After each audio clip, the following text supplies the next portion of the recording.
আসসালামু আলাইকুম everyone, welcome back to my channel. আশা করছি আপনারা সবাই অনেক বেশি ভালো আছেন। আমি আলহামদুলিল্লাহ ভালো আছি। গত ব্লগে আপনারা দেখেছিলেন যে আমাদের ভাগিনা প্রিন্সের এঙ্গেজমেন্ট হয়ে গিয়েছে। তো এটা ছিল হচ্ছে গিয়ে গায়ে হলুদ। আর আসলে গায়ে হলুদটা তার বেশ কিছুদিন পরেই হয়েছে। তবে আমি আসলে চাচ্ছিলাম যে ভিডিওগুলো পরপর আপলোড করতে। তো যাই হোক, আমরা গায়ে হলুদের দিন বাসা থেকে রেডি হয়ে আপাদের বাসায় চলে আসি এবং এসে দেখি যে এখানে গায়ে হলুদের জন্য মোটামুটি সব কিছু রেডি করে ফেলেছে আপারা সবাই মিলে। আমরা শুধু এসে অনুষ্ঠানে জয়েন করেছি। তো বাসায় এসে আমরা দুজনে মিলে একটু সেলফি ভিডিও করে নিচ্ছিলাম। আর আসলে বিয়েটা যেহেতু হঠাৎ করেই হয়েছে, তো গায়ে হলুদটাও একদম ঘরোয়াভাবেই হয়েছে। আমরা নিজেরাই আর কি, শুধু প্রিন্সের কয়েকজন কাছের বন্ধু এসেছিল, এছাড়া আর বাহিরের তেমন কেউ ছিল না এখানে। তো যাই হোক, আমাদের গায়ে হলুদও কিন্তু শুরু হয়ে গিয়েছে, এক এক করে সবাই চলে এসেছে। আর এখানে হলুদ শাড়ি পরা যে দুজনকে দেখতে পাচ্ছেন, ওনারা দুজনই আমার আপন যা। একজন হচ্ছে গিয়ে মেজো আর একজন হচ্ছে গিয়ে সেজো। আর আমি হচ্ছে গিয়ে সবার ছোট। আর আমার আরও একজন যা আছে যে সবার বড়, সে আসলে বাড়িতে রয়েছে, ঢাকাতে আসেনি। তো যাই হোক, গায়ে হলুদটা কিন্তু ছোট পরিসরে হলেও আমরা মাশাল্লাহ দিলে অনেক মজা করেছি। আর আসলে সত্যি কথা বলতে আমার শ্বশুরবাড়ির পরিবারটা অনেক বড়। দেখা যায় যে আত্মীয় স্বজনরা সবাই মিলে এক জায়গায় হলে মোটামুটি 50 জনের একটা আয়োজন হয়ে যায়। এরকম মানুষ হলে আসলে বাইরের মানুষ আর লাগেও না। তো যাই হোক, এখানে আমাদের প্রিন্স চলে এসেছে, সাথে আপা দুলাভাই দুজন সবার প্রথমে বসেছিল হলুদ দেওয়ার জন্য। তো এই যে আপা দুলাভাই এখন প্রিন্সকে হলুদ দিয়ে দিচ্ছিল। যদিও এই টাইমটা আমরা অনেক বেশি আনন্দ করেছি, তবে এটা কিন্তু অনেক বেশি ইমোশনাল একটা পার্ট আমার কাছে। সেই ছোট্ট ছেলেমেয়েরা দেখতে দেখতে বড় হয়ে যায়, বিয়ে করে নিজেদের সংসার হয়ে যায়। তো এই বিষয়গুলো ভাবতে গেলে কিন্তু অনেক বেশি খারাপ লাগে।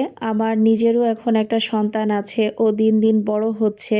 তো আমিও কিন্তু মাঝে মাঝে ভাবি যে এই দিনগুলো আমাদেরও একদিন আসবে।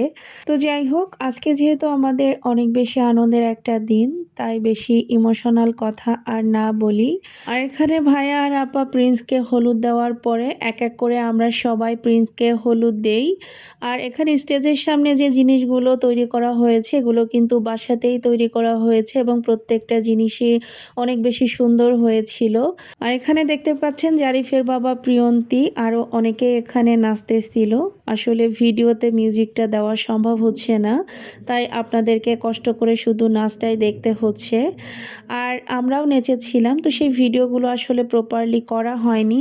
আর এদিকে আমাদের ভাগিনাকে কিন্তু সাদা পাঞ্জাবিতে মাশাল্লাহ দেখতে খুবই সুন্দর লাগতেছিল। আমাদের ভাগিনার নাম হচ্ছে গিয়ে প্রিন্স, আর ও দেখতেও মাশাল্লাহ প্রিন্সের মতোই। তো সবাই আমাদের প্রিয় ভাগিনার জন্য অনেক অনেক দোয়া করবেন। আর এখন হচ্ছে গিয়ে আমার আর তার মামার পালা হলুদ দেওয়ার। তো আমরা হলুদ দিয়ে একটু কেক মিষ্টি খাওয়াচ্ছিলাম। আর এদিকে জারিফের বাবা ওকে না খাইয়ে আমাকে খাইয়ে দিচ্ছিল। তো এটা নিয়ে সবাই অনেক মজা করতেছিলাম। দেন এক এক করে আসলে সবাই প্রিন্সকে হলুদ দিচ্ছিল, ছবি তুলতেছিল, যেটা আসলে নর্মালি গায়ে হলুদে হয়ে থাকে। আর এখানে লাল হলুদ শাড়ি পরা যাকে দেখতে পাচ্ছেন, ও হচ্ছে গিয়ে প্রিয়ন্তী, প্রিন্সের একমাত্র বোন। ওদের দুই ভাই বোনের আসলে অনেক বেশি মিল, আমাদের দুই ভাই বোনের মতোই। তো ওদেরকে দেখলে আমাদের দুই ভাই বোনের কথাও আমার মনে পড়ে যায়। ছোটবেলায় আমরাও আসলে এরকম ছিলাম। তো দুই ভাই বোন এখানে গানের সাথে অনেক মজা করতেছিল। তো এই দৃশ্যটা আসলে আমি ইচ্ছা করে ক্যাপচার করেছি। এটা খুব সুন্দর একটা মোমেন্ট, তাই আমি ভিডিওতে রেখে দিয়েছি। আর এখানে ফাইনালি সবার শেষে প্রিন্সের বন্ধুরা এসে প্রিন্সের সাথে অনেক বেশি আনন্দ করতেছিল, যেটা আসলে ফ্রেন্ডরা করে থাকে। তার সাথে জারিফের বাবাও ছিল। জারিফের বাবা যেহেতু প্রিন্সের ছোট মামা, ওর অনেকটা বন্ধুর মতোই। তো জারিফের বাবারও আসলে ঠিকঠাকভাবে ছবি তুলতে পারিনি। আর বাসায় যেহেতু অনেক বেশি মানুষ ছিল, তো ওরকম আসলে সুযোগও হচ্ছিল না। যতটুকু পেরেছি ততটুকুই তুলেছি। আর এই যে সবার শেষে আমার ছেলে এসেছে ছবি তুলতে, তাও ঠিকঠাকভাবে তাকায় না। তো এটাই ছিল আমাদের প্রিন্সের ছোটোখাটো একটা গায়ে হলুদের অনুষ্ঠান। আশা করছি আপনাদের কাছে একটু হলেও ভালো লেগেছে। তো আজকের ভিডিওটা আর বেশি বড় করছি না। সবাই ভালো থাকবেন, সুস্থ থাকবেন, আমাদের জন্য দোয়া করবেন। আল্লাহ হাফেজ।